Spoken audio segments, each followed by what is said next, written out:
إن الحمد لله نحمده ونستعينه ونستغفره ونعوذ بالله من شرور أنفسنا ومن سيئات أعمالنا.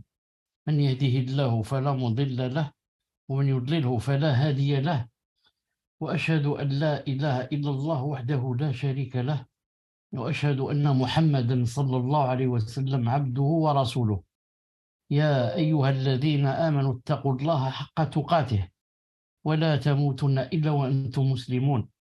يا أيها الناس اتقوا ربكم الذي خلقكم من نفس واحدة وخلق منها زوجها وبث منهما رجالا كثيرا ونساء، واتقوا الله الذي تساءلون به والأرحام إن الله كان عليكم رقيبا.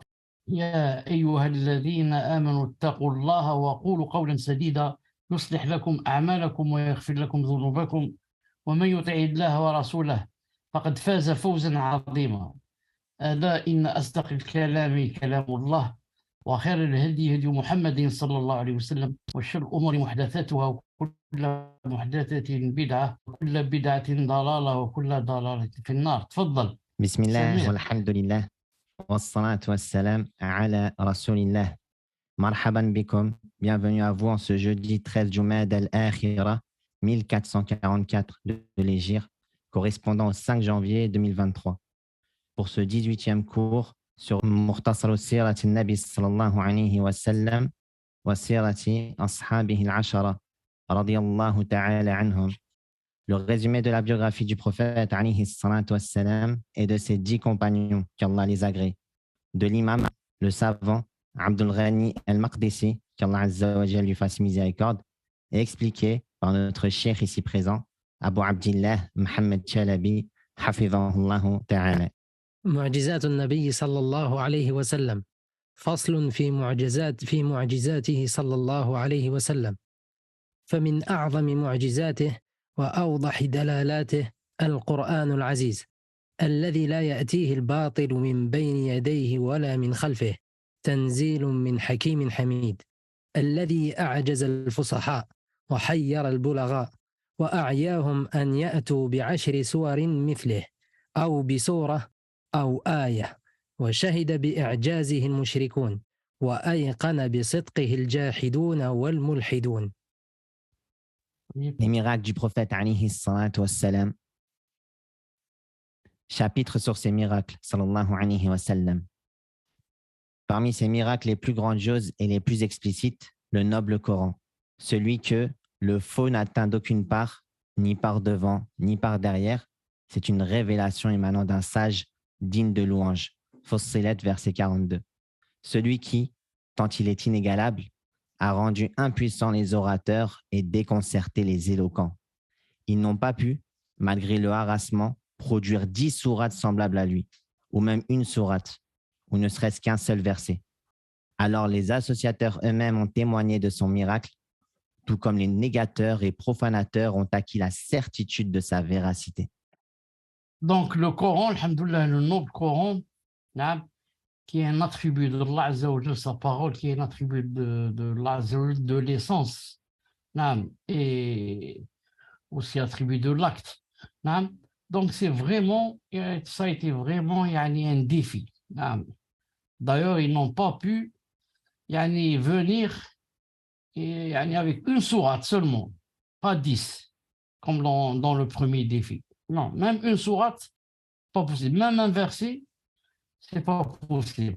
Donc, c'est l'un des plus grands défis et c'est l'un des plus grands délits que cela provient d'Allah, sans parler de ce qu'il rapporte, de ce que rapporte ce Coran comme information, comme histoire, comme des choses scientifiques, et jusqu'à de nos jours, ça n'a pas encore été, ça n'est pas fini.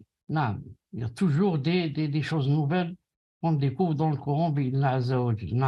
وسأل المشركون رسول الله صلى الله عليه وسلم أن يريهم آية، فأراهم انشقاق القمر فانشق حتى صار فرقتين، وهو المراد بقوله تعالى: اقتربت الساعة وانشق القمر، سورة القمر الآية الأولى. Donc, j'ai oublié de dire que le dars d'aujourd'hui, c'est par rapport au miracle du prophète sallallahu alayhi wa sallam. Il y en a plus de 1000 miracles. Le plus grand miracle, c'est le Coran, comme on vient de le citer. Tfadal. Les associateurs ont demandé au messager d'Allah alayhi salatu wassalam, de leur faire voir un signe. Alors il leur fit voir la lune se fendre. Elle se fendit au point qu'elle se sépara en deux parties. C'est cela qui est visé par sa parole ta'ala, selon une traduction du sens. L'heure approche et la lune s'est fendue. Al-Qamar, verset numéro 1. Donc, les kuffars de Mecca ont demandé une fois au prophète alayhi salam, si vraiment tu es un messager, alors montre-nous un signe, vraiment un signe qui soit une preuve que tu es un messager. Alors, le prophète alayhi salam fit bien sûr une doua, et ce qui s'est passé, c'est que Allah a fait de sorte que la lune se soit fondue en deux parties. Abdullah ibn Mas'ud radiyallahu ta'ala anhu a dit au point qu'on voyait Hira. Vous connaissez Ghar Hira, la caverne. Il a dit au point qu'on voyait la Hira entre les deux parties. Les deux parties de la lune. La lune était vraiment basse en bas, au point de voir la grotte qui était sur la montagne. Et j'ai lu une fois que lorsque ceux qui ont prétendu, car je ne sais pas si c'est vrai ou pas, ceux qui ont prétendu qu'ils sont allés sur la Lune, d'après ce qu'ils ont apporté aussi, c'est qu'ils ont rapporté la photo d'une fonte sur la Lune. Et ceux qui ont photographié aussi la Lune de près, ont montré qu'il y avait une fonte, c'est qui s'est produite au temps du prophète sallallahu alayhi wa sallam lorsqu'on lui a demandé de donner un miracle. Et malgré cela, les mouchrikoun n'ont pas cru en lui. Et ils ont dit quoi?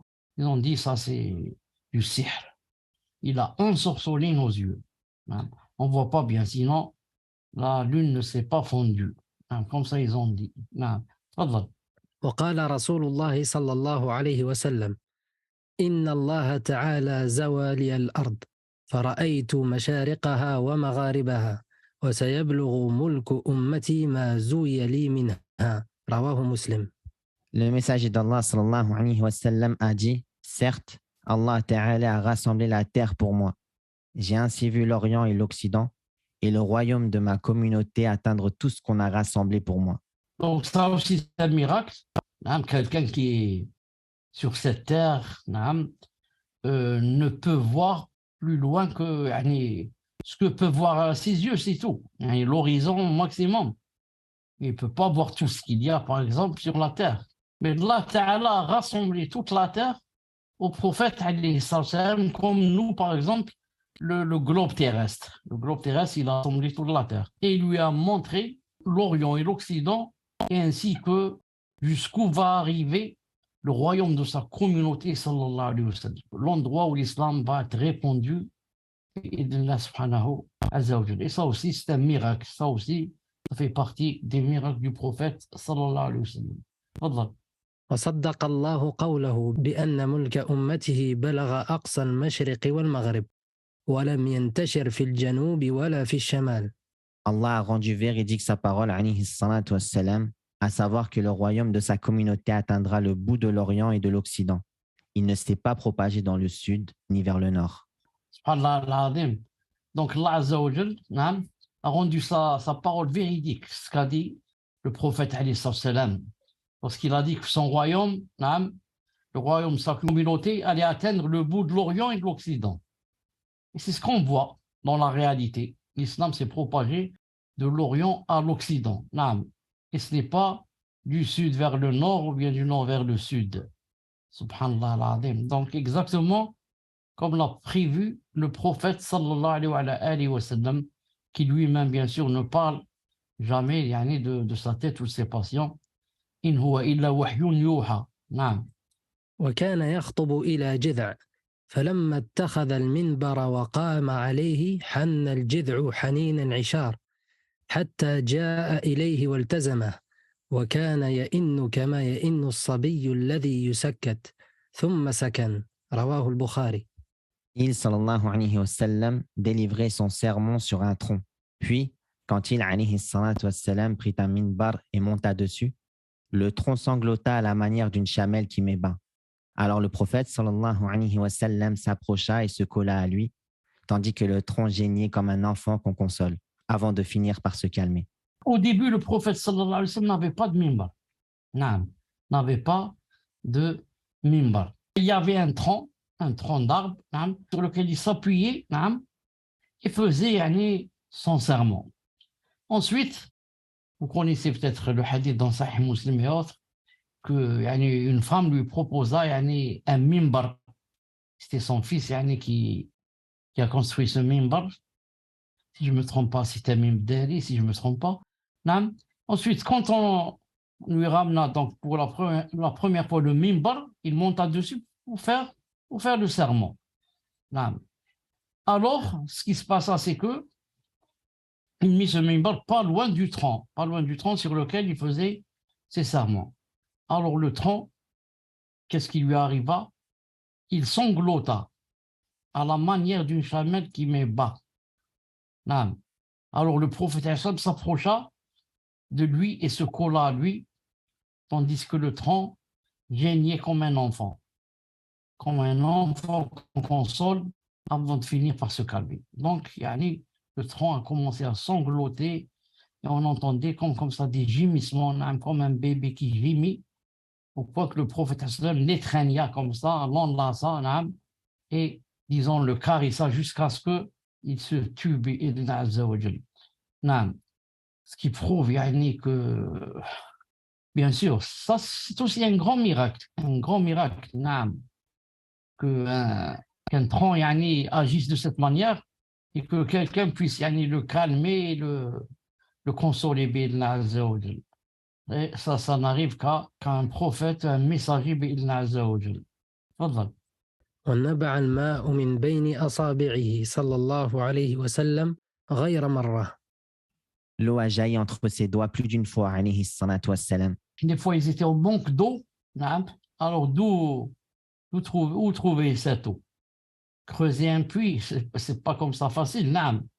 Mais, subhanallah al-azim, Allah azza wa jal, plusieurs fois a fait jaillir l'eau d'entre ses doigts. Jusqu'à ce que les sahaba boivent, surtout quand ils partent au djihad, etc. Donc ça rentre aussi parmi les miracles du prophète sallallahu alayhi wa sallam, que l'eau jaillisse d'entre ses doigts. وسبح الحصى في كفه صلى الله عليه وسلم ثم وضعه في كف أبي بكر ثم عمر ثم عثمان فسبح.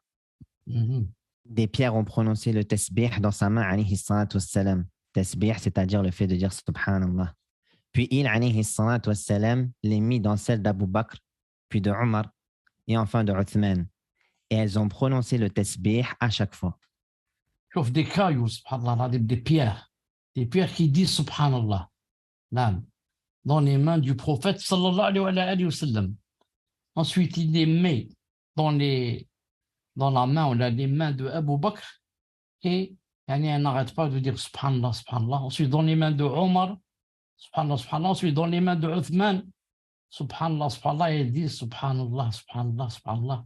Tout cela parmi les miracles de notre messager sallallahu alayhi wa sallam. Regardez Allah subhanahu wa ta'ala, comme il a dit dans le Coran, antaqana Allah alladhi antaqa kulla shay. Lorsque les gens vont dire Yawm al-Qiyamah à leurs membres, par exemple, les mains, les pieds, pourquoi vous avez prononcé, pourquoi vous avez parlé, c'est-à-dire témoigné contre nous, qu'est-ce qu'ils vont dire? Antaqana Allah. C'est Allah qui nous avait prononcé. Antaqana Allah, celui qui fait prononcer toute chose. Donc un caillou en général ou une pierre ne parle pas. Mais si Allah veut, elle parle. Vous vous souvenez que Yawm al-Qiyamah, vous connaissez le hadith, que la guerre qui va avoir lieu entre les musulmans et les Yahouds, au point où ils vont se cacher derrière les arbres Au point où l'arbre va dire, il y a un musulman, il y a Abdullah, Ta'ala, viens, il y a un Yahudi derrière moi. Donc l'arbre va parler, subhanallah al-azim. Ça, ce n'est pas étonnant. Ce n'est pas étonnant que celui qui crée une chose, qu'il la fasse parler ou qu'il la fasse taire. Il fait comme il veut, bi'idhnillah azza wa jal. Naam. وكانوا يسمعون تسبيح الطعام عنده صلى الله عليه وسلم وهو يؤكل. Ils entendaient auprès de lui, alayhi salatu wassalam, le tasbih de la nourriture quand elle était mangée. Donc même la nourriture, subhanallah al-azim, tout à l'heure on a vu les cailloux. Maintenant, même la nourriture, bi'idhnillah azza wa jal, quand alayhi sallam l'a mangé, pas tout le temps bien sûr, mais des fois, qu'est-ce qu'elle faisait? Elle disait subhanallah, subhanallah, subhanallah. Ils entendent même en nourriture, yani faire le tasbih. Comme a dit Allah Azza wa Jalla, qu'il n'y a pas une chose, il n'y a pas une chose qui ne fait pas le tasbih. Sauf que nous, on ne sait pas, bien sûr. Nous, on ne sait pas. On ne sait pas comment yani, elle fait ce tasbih. Et on n'entend rien même. Mais elle fait le tasbih parce qu'elle a été créée pour reconnaître qu'elle a été créée par Allah Azza wa Jalla, le Tout-Puissant. Mais quand il veut ne pas, yani, qu'on n'entende pas, je ne vais pas dire qu'elle ne fasse pas le tasbih parce que toute chose fait le tasbih. Si Allah Azza wa Jalla veut qu'on n'entende pas ce tasbih, on ne l'entend pas. Mais s'il veut, et il veut que ce soit par exemple un miracle, on va entendre. On entend yani, le tasbih bi'idhnillah subhanahu wa ta'ala. وسلم عليه الحجر والشجر ليالي بعث. Les pierres et les arbres le saluaient les nuits où il a été missionné comme prophète, alayhi salatu wassalam. Naam, rawah Muslim. Donc les pierres et les arbres lui disaient salam alaykum. Les nuits où il a été envoyé comme prophète. Les arbres et les pierres lui disaient salam alaykum. C'est un peu ce qu'il a yani, mis dans un état où il a yani, grelotté, il a couru vers Khadija en disant Zammilouni, Zammilouni, yani, couvrez-moi, couvrez-moi. D'abord il a vu l'ange, ensuite il a étreigné, il lui a dit lis, ensuite il entend yani, les pierres et les arbres le saluer. Donc vraiment, yani, ce n'est pas une chose facile, surtout quand ça se passe pour la première fois. Donc ici le témoin c'est quoi? Les pierres et les arbres lui disaient salam alaykum. C'est pas seulement subhanallah, subhanallah. Donc s'il parle salam alaykum, comme ça. Subhanallah al-azim, subhanallah al-azim. نعم. وكلمته الذراع المسمومة ومات الذي أكل معه من الشاة المسمومة وعاش هو صلى الله عليه وسلم بعده 4 سنين. رواه البخاري ومسلم. Le bras empoisonné lui parla, alayhi salatu wassalam. Celui qui mangea avec lui du mouton empoisonné mourut après, tandis que lui, alayhi salatu wassalam, continua à vivre encore 4 ans. Le prophète, sallallahu alayhi wa sallam, comme vous le savez tous, mangeait chez des juifs. Une fois, une juive profita de l'occasion qui s'appelle Zaynab bint al-Harith. Elle l'invita donc, il lui prépara. Elle demanda d'abord qu'est-ce qu'il aimait le plus. On lui a dit qu'il aimait l'épaule. Donc, elle lui mit du poison dans l'épaule. Et il était avec une autre personne. La personne qui était avec lui donc, commence à manger et à avaler, bien sûr. Et le prophète, dès qu'il mit la première bouchée, disons, dans sa bouche, la viande lui parla. Et lui dit, attention, il a dit ici, le bras. Moi, ce que je sais, c'est le katif. Mais, c'est-à-dire le bras jusqu'à l'épaule. Le bras, l'épaule, ça se trouve à la fin du bras. El-Mouhem. Donc, l'autre qui était avec lui, on mangea. Et le prophète, sallallahu alayhi wa sallam, quand il mit la première bouchée dans sa bouche, le bras lui dit, attention, je contiens du poison. Alors, il cracha. Mais quand même, un peu de salive ou peut-être un peu de viande passa à travers la gorge. C'est pour ça que le prophète, sallallahu alayhi wa sallam, il vit après cela 4 années, et pendant toutes les 4 années, à chaque fois, il disait, j'ai encore mal du poison que j'ai mangé. J'ai encore mal du poison que j'ai mangé. Certains ont dit, comme Ibn al-Qayyim, il a dit qu'il est mort empoisonné, c'est-à-dire mort par les séquelles du poison qu'il a mangé. Le poison qu'il a mangé. Et yani, ça ne contredit rien parce que beaucoup de prophètes, de messagers ont été assassinés, ont été tués. Naam. Et comme Zacharia, comme beaucoup d'autres, des centaines. Et le verset qui dit Allah ya'simuka minan nas, que Allah Azza wa Jalla te rend infaillible, ça dit par rapport aux gens, c'est pas qu'ils vont pas te tuer, mais ils peuvent pas t'obstruer pour faire la da'wah. Yani la risala, tu vas, yani Inch'Allah ta'ala, yani tanshura, tu vas la propager. Et Allah Azza wa Jalla ya'simuka minan nas, ils peuvent pas, yani t'en empêcher, billah Azza wa Jalla. المهم, ce que je voulais dire, c'est que c'est pour ça que cette Zaynab bint al-Harith qui l'a empoisonné, les savants ont divergé sur son cas. Certains ont dit elle a été tuée, hein, et d'autres ont dit non, le prophète ne lui a rien fait, alayhi salam. Et pour grouper entre les deux avis, on va dire le prophète alayhi salam ne lui a rien fait par rapport à ce qu'elle lui a fait à lui. Non, parce qu'il vit toujours et lui il est pardonneur, sallallahu alayhi wa sallam. Et groupé avec le deuxième avis, on va dire, mais ceux qui ont dit que la femme a été tuée, c'est parce que quoi? La loi du talion, parce qu'elle a tué quelqu'un, celui qui était avec le prophète Hassan, donc ils l'ont tué. Ils l'ont tué pas à cause du prophète Hassan, ni à cause du poison, mais à cause de la personne qui a été morte de sa cause, bi'idnillahi azza wa jal. Donc elle dit c'est pour les deux avis, bi'idnillahi ta'ala. وشهد الذئب بنبوته صلى الله عليه وسلم صححه الألباني في الصحيحة. Le loup témoigna de sa prophétie, alayhi salatu wassalam. Le loup témoigna de sa prophétie, alayhi salam. C'est un animal et il témoigna. Pourtant, les kuffars ne voulurent pas y témoigner. Ah, mais un loup témoigna. On va voir cela avec un peu de détail, bi'idna azza wa jal. Ah. Donc, c'est d'après Abi Sa'id al-Khudri, radiyallahu ta'ala anhu, qui a dit, عاد ذئب على الشاة فأخذها. قرأنا كمال وtraduit si tu peux. Inch'Allah, Cheikh. تفضل. Je traduis directement ou je lis en arabe, Cheikh? Traduis directement. Non. Un loup a pris un mouton et quand le berger lui a demandé, il s'en est retiré et il s'est assis sur ses pattes. لحظة. فانتزعها منه, ça veut dire il lui a arraché. Non. Il a enlevé au loup, il lui a enlevé le mouton. Donc le ra'i, c'est rappellement le berger. Il lui a enlevé le mouton, il a enlevé au loup. Tfadal. Alors il s'est assis. Alors le loup s'est assis sur ses pattes et sur sa queue. Et il a dit, ne crains-tu pas Allah? Tu m'enlèves une subsistance qu'Allah subhanahu wa ta'ala m'a amenée. Alors il a dit, le berger, alors c'est le berger qui a dit, oui, ça. Comme c'est étonnant. Assis sur la robe. Assis sur sa queue, il me parle comme parlent les gens. Alors le loup a dit, ne vais-je pas t'informer d'une chose encore plus étonnante que celle-ci? Muhammad sallallahu alayhi wa sallam à Yathrib, c'est-à-dire à Médine, informe les gens des nouvelles du passé. Alors il dit, alors le berger a ramené son troupeau jusqu'à rentrer à Médine. Là, il s'est rendu à un recoin et il est venu au prophète alayhi salatu wassalam et l'a informé, c'est-à-dire de cette histoire. Alors le prophète alayhi salatu wassalam appela et donna l'ordre qu'on appelle les gens as-salatu jami'a.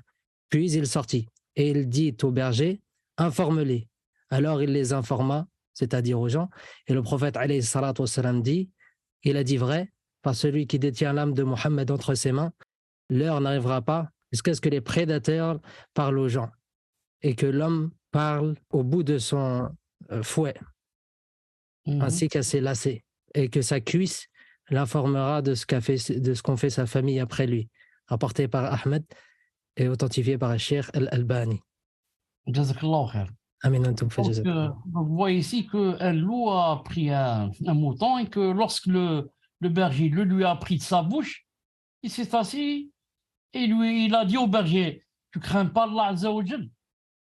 Alors le berger s'est étonné. Tu crains pas Allah Azza wa Jal? Tu m'enlèves une subsistance que Allah m'a donnée. Donc pour le loup, c'est pas du vol là, pour le loup. C'est une subsistance que Allah a donnée. Et moi, Alors, c'est étonnant, le hadith berger. Comment, assis sur sa queue, il dit comme ça. Naam. Alors, ensuite, le loup s'est assis sur sa queue. Naam, il a dit, veux-tu que je t'informe de ce qui est plus étonnant? Mohammed alayhi salam est à Médine et il informe les gens des informations du passé, naam. Ensuite, quand il est arrivé à Médine, il a laissé ses moutons dans un coin, il est parti au prophète sallam, il lui a raconté l'histoire.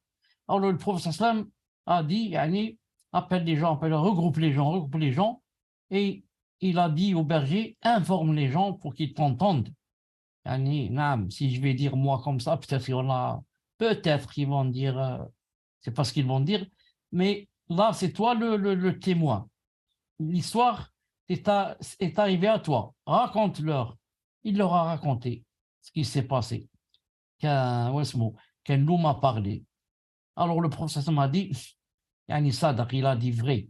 Je jure par celui qui détient mon âme que l'heure n'arrivera pas jusqu'à ce que les animaux parleront aux êtres humains. Les prédateurs surtout, hein, le loup, le lion, la hyène, les prédateurs parleront aux êtres humains. Et que le fouet, le bout du fouet de la personne, s'il a un bâton, peut-être c'est la même chose, lui parlera aussi. Et que les lacets des souliers parleront à la personne. Et que la cuisse de la personne, quand elle va rentrer chez elle, elle était à la mosquée ou là au marché ou là, quand elle va rentrer chez elle, sa cuisse va l'informer et lui dire voilà ce qui s'est passé dans ta famille quand tu étais absent. Ils ont fait ceci, ils ont fait cela, ils ont fait ceci, ils ont fait cela. Alors, Ahmed, il sahaha au Cheikh Al-Albani. Subhanallah al-Azim. Ce qui va venir, ce sont des choses étranges, les animaux qui vont parler. Enfin, étrange, nous on croit en cela. C'est étrange, mais ça n'empêche pas la croyance qu'on croit en cela, car celui qui a créé et qui les a créés peut les faire prononcer, peut les faire parler, et ce n'est pas quelque chose de difficile pour lui. ومر صلى الله عليه وسلم في سفر ببعير يستقى عليه فلما رآه جرجر أي ردد صوته في حنجرته ووضع جرانه أي مقدم عنقه فقال إنه شكى كثرة العمل وقلة العلف صححه الألباني في المشكات. Dans un voyage, il passa alayhi salatu wassalam près d'un chameau employé pour l'arrosage des plantations. Quand le chameau le vit, il gémit et posa son cou au sol. Le prophète alayhi salatu wassalam dit alors, il se plaint de la surcharge de travail et du peu de foin. Donc le prophète passa près d'un chameau employé pour l'arrosage. Quand le chameau vit le prophète, il le reconnut, bien sûr. Alors il gémit et posa son cou au sol. Alors le prophète, qu'est-ce qu'il dit? Il dit, il se plaint de la surcharge de travail et du peu de foin. Donc le propriétaire de ce chameau, qu'est-ce qu'il faisait? Il montait sur lui plus qu'il en pouvait prendre. Et en plus de cela, il ne lui donnait pas assez de foin, ce qu'il lui donnait ne lui suffisait pas. Donc il s'est plaint au prophète sallallahu alayhi wa sallam. Donc même le prophète sallallahu alayhi wa sallam comprend ce que disent les animaux, ou du moins certains animaux. Il a compris ici ce que lui a dit le chameau. Subhanallah al-Azim. Subhanallah al-Azim. ودخل صلى الله عليه وسلم حائطا فيه بعير فلما رآه حن وذرفت عيناه فقال لصاحبه إنه شكى إلي أنك تجيعه وتدئبه. Il alayhi salatu wassalam entra dans une palmeraie où se trouvait un chameau qui, quand il le vit, gémit et pleura. Alors le prophète sallallahu alayhi wa sallam dit à son propriétaire, il s'est plaint à moi que tu l'affames et l'épuises. Donc une fois, il rentra dans une palmeraie où se trouvait un chameau. C'est la même chose. Quand le chameau vit le prophète alayhi sallam, qu'est-ce qu'il fit? Hein, il gémit, non, il gémit et même pleura. Il pleura, subhanallah al-azim, car il reconnut le prophète sallallahu alayhi wa sallam, bien sûr. Alors le prophète alayhi wa sallam a dit à son propriétaire, il s'est plaint à moi, il s'est plaint. Pourquoi? Car tu l'affames et l'épuises. Tu fais deux choses hein, qui ne sont pas permises. Tu l'affames et en plus de cela, tu l'épuises. Il y en a qui disent, par exemple, c'est un animal, معليش. Mais au-dessus de lui, 100 kilos, si c'est un âne, par exemple, 100 kilos, 200, 300, mais c'est un animal. Alors qu'il ne sait pas qu'à cause de cela, il en sera d'abord questionné Yawm al-Qiyamah. Et que l'animal aussi se plaindra Yawm al-Qiyamah. Et il ne faut jamais oublier, Billah Azza wa Jal, la femme qui est rentrée en enfer à cause d'un chat ou une chatte. Ni il lui a donné à manger ce qu'il fallait, ni elle l'a lâché pour qu'elle mange dehors. Non. Mais elle l'a attaché. Sans lui donner à manger. Non. Donc attention, les animaux, c'est pas facile.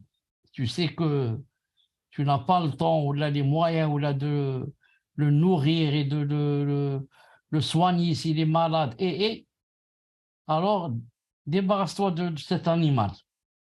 Non.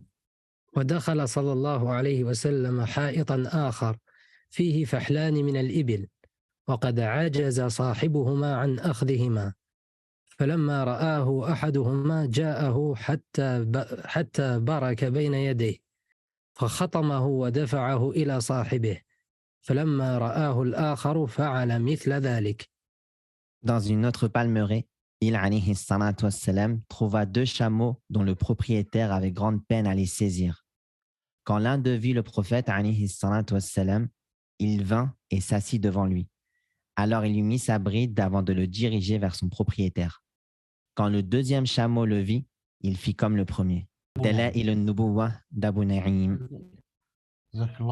Dans une autre palmeraie, le prophète alayhi sallam trouva deux chameaux dont le propriétaire avait grande peine à les saisir. Deux chameaux qui, à chaque fois que leur propriétaire s'approchait d'eux, ils commençaient à courir et se sauver comme ça. Et lui, il a besoin de les attacher, par exemple. Et il n'a pas pu. Mais quand l'un des deux chameaux vit le prophète alayhi sallam et le reconnut, bien sûr, il vint et s'assit devant lui. Alors il lui mit sa bride avant de le diriger vers son propriétaire. Ensuite, quand le deuxième chameau le vit, il fit la même chose. Il vint et s'assit devant le prophète, alors il lui mit sa bride et le dirigea vers son propriétaire. Sallallahu alayhi wa sallam. Même les animaux le connaissent et ont un grand plaisir à s'asseoir devant lui, à s'approcher de lui, et comme ça. وكان نائما في سفر فجاءت شجرة تشق الأرض حتى قامت عليه فلما استيقظ ذكرت له فقال صلى الله عليه وسلم هي شجرة استأذنت ربها أن تسلم على رسول الله صلى الله عليه وسلم فأذن لها. Pendant qu'il dormait, alayhi salatu wassalam, au cours d'un voyage, un arbre vint à lui, en ouvrant la terre sur son passage. Quand il se réveilla, alayhi salatu wassalam, et qu'on l'informa de cela, il, sallallahu alayhi wa sallam, dit « Cet arbre a demandé à son Seigneur la permission de saluer le messager d'Allah, alayhi salatu wassalam, et il, Allah, lui a accordé. » Subhanallah, c'est des choses étonnantes. Pendant qu'il dormait, alayhi salam, au cours d'un voyage, qu'est-ce qui s'est passé? Un arbre vint à lui, un arbre qui était loin de lui, les racines sortirent de la terre et l'arbre vint à lui jusqu'à se mettre devant lui quand il dormait. Les Sahaba ont vu cela, ils n'ont rien fait. Ils n'ont rien dit parce qu'il dormait. Quand il se réveilla, on l'informa de cela. On lui dit cet arbre était loin et il est venu jusqu'à se placer devant toi. Il a dit, il a montré la cause, il a dit cet arbre a demandé à son Seigneur la permission de saluer le messager d'Allah alayhi salam et lui a accordé subhanallah, subhanallah. Donc le prophète sallallahu alayhi wa sallam, quand il dormait pas loin d'un arbre, dans ce voyage, l'arbre, subhanallah, donc l'arbre a vu que cet homme-là qui dormait là-bas, c'était le prophète alayhi salam. Donc il a demandé à Allah Azza wa Jal la permission de le saluer, d'aller vers lui pour lui dire salam alaykum. Et Allah Ta'ala lui a accordé cela. C'est pour ça que donc il s'est détaché. Il s'est détaché de l'endroit où il était et il s'est rapproché du prophète alayhi salam pour attendre qu'il se réveille pour lui passer le salam. Subhanallah al-azim. Subhanallah al-azim. وأمر صلى الله عليه وسلم شجرتين فاجتمعتا ثم أمرهما فافترقتا. Il alayhi salatu wassalam ordonna à deux arbres qui lui obéirent de se regrouper puis de se séparer. Il ordonna à deux arbres qui lui obéirent de se regrouper puis de se séparer. Il y avait deux arbres qui n'étaient pas regroupés. Disons, entre eux, peut-être il y a 5 mètres ou 10 mètres peut-être. Il a ordonné aux deux arbres de se regrouper. Ensuite, il leur ordonna de se séparer. Et que chacun aille à sa place. Subhanallah al-azim. وسأله أعرابي أن يريه آية فأمر شجرة فقطعت عروقها حتى جاءت فقامت بين يديه ثم أمرها فرجعت إلى مكانها. Un bédouin lui demanda de lui montrer un miracle. Alors, il alayhi salatu wassalam donna l'ordre à un arbre de couper ses racines et de venir se tenir debout entre ses mains, ce qu'il fit. Puis il alayhi salatu wassalam lui ordonna de revenir à sa place, ce qu'il fit. Un bédouin lui demanda de lui montrer un miracle pour rentrer en islam. Alors, le prophète donna l'ordre à un arbre qui était assez loin de sortir de ses racines et de venir se tenir debout entre ses mains, sallallahu alayhi wa sallam. Et c'est ce qu'il fit. L'arbre sorta de la terre et marcha, si je puis dire, marcher jusqu'à s'approcher du prophète alayhi sallam. Puis lui ordonna de revenir à sa place. C'est ce qu'il fit. Il revint, je ne sais pas si c'est marche arrière ou marche avant, jusqu'à se remettre à la place où il était exactement, et les racines entrèrent de nouveau sous la terre, apportées authentifiées par Al-Albani. Et dans la fin de ce hadith, si je ne me trompe pas, c'est dit que ce bédouin, après avoir vu cela, embrassa l'islam. On continue, Inch'Allah ta'ala. وأراد أن ينحر 6 بدنات فجعلنا يزدلفن إليه بأيتهن يبدأ. Un jour où il, alayhi salatu wassalam, voulut sacrifier 6 chameaux, chacun d'eux se rapprochait de lui, essayant d'être le premier. Subhanallah. Adib. Il voulut sacrifier 6 chameaux. Le chameau, quand il sait que tout animal, quand il sait que quelqu'un veut l'égorger, ou qu'est-ce qu'il fait? Il fuit. Mais ces chameaux-là, subhanallah, quand ils ont su que c'est le prophète qui allait égorger de sa main, chacun d'eux se rapprochait de lui, voulant être le premier à être égorgé, le premier à être sacrifié. Alors que dans les habitudes, aucun animal ne veut être sacrifié. C'est pour ça que dans la sunna, on ne montre même pas le couteau, pour que l'animal soit à l'aise. Donc regardez ici comment le chameau lui-même, il vient et il voudrait être le premier pour être sacrifié bi'idna azza wa jal. Regardez les miracles du prophète sallallahu, comme j'ai dit, il y en a plus de 1000 miracles bi'idna azza wa jal. ومسح ضرع شاة حائل لم ينزع عليها الفحل فحفل الضرع فحلب فشرب وسقى أبا بكر الشاه. Il alayhi salatu wassalam passa sa main sur les mamelles d'une brebis qui ne produisait plus de lait. Alors ces mamelles se remplirent et le prophète sallallahu alayhi wa sallam se mit à la traire pour en boire. Et il en servit à Abu Bakr. hadith bon boire صحيح ابن حبان. Donc sallallahu alayhi wa sallam, parmi ces miracles aussi, naam, il passa sa main sur les mamelles, naam, d'une brebis qui ne produisait plus de lait. Ce n'est pas une brebis qui avait peu de lait, mais qui n'avait plus de lait. Ça y est, classe. Elle donne plus de lait. Alors, lorsqu'il passa ses mamelles se remplirent de lait. Et le prophète alayhi salam se mit à la traire pour en boire et il en servit à Abu Bakr aussi.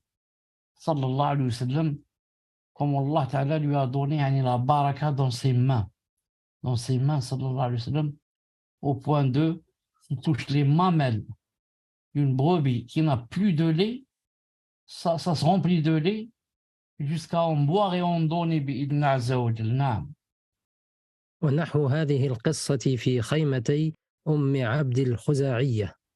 Une histoire semblable se déroula dans les deux tentes de Abed al-Khuzai'iyya. نعم, la même chose s'est passée, il a mis ses mains, sallallahu alayhi wa sallam, passa ses mains sur les mamelles d'une brebis ou de deux brebis, parce que c'est deux tentes, نعم, qui ne produisaient plus de lait. Et alors les mamelles des deux brebis se remplirent de lait. Et le prophète Hassan se mit à les traire et ils l'ont bu, sallallahu alayhi wa sallam, et donna à ceux qui étaient présents avec lui. وندرت عين قتادة بن النعمان الظفري حتى صارت في يده فردها وكانت أحسن عينيه وأحدهما وقيل إنها لم تعرف. L'œil de Qatada ibn Nu'man al-Dhafari sortit de son emplacement jusqu'à se trouver dans sa main. Le prophète sallallahu alayhi wa sallam lui remit en place et il devint le meilleur de ses deux yeux. D'autres ont dit, on ne faisait plus la différence entre les deux yeux. Donc Qatada ibn Nu'man al-Dhafari radiyallahu ta'ala anhu, un de ses yeux, ses deux yeux, est sorti de son emplacement jusqu'à être dans sa main. Alors ça c'est vraiment grave. Je ne sais même pas si c'est possible qu'une opération de nos jours, avec toute la technologie qu'il y a, c'est possible de remettre cet œil dans son emplacement. Ça m'étonnerait d'ailleurs. Mais le prophète lui remit cet œil en sa place. Mieux encore, il devint le meilleur de ses deux yeux. Il voyait encore mieux avec cet œil qu'on venait de lui placer que l'autre œil, aucun mal n'arriva. Et d'autres ont dit on ne faisait plus la différence entre les deux yeux. Quand on voit des yeux, on ne peut pas dire celui-là était malade ou alors cet œil est tombé, il a été replacé. Ou là. Car vous savez tous que, par exemple, là, si quelqu'un a un œil qui est touché ou là, ensuite on lui subit une opération chirurgicale, par exemple, il y aura toujours des défauts. Il y aura toujours une différence. Et toujours on dira, cet œil n'est pas comme l'autre.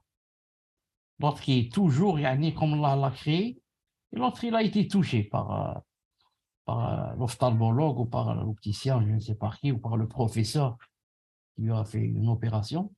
Mais là, ce qu'a fait le prophète Islam, l'œil qui a été traité est devenu mieux que l'autre, le sein. Non, le sein, subhanallah. Samir, c'est l'Aïcha et il reste encore la moitié.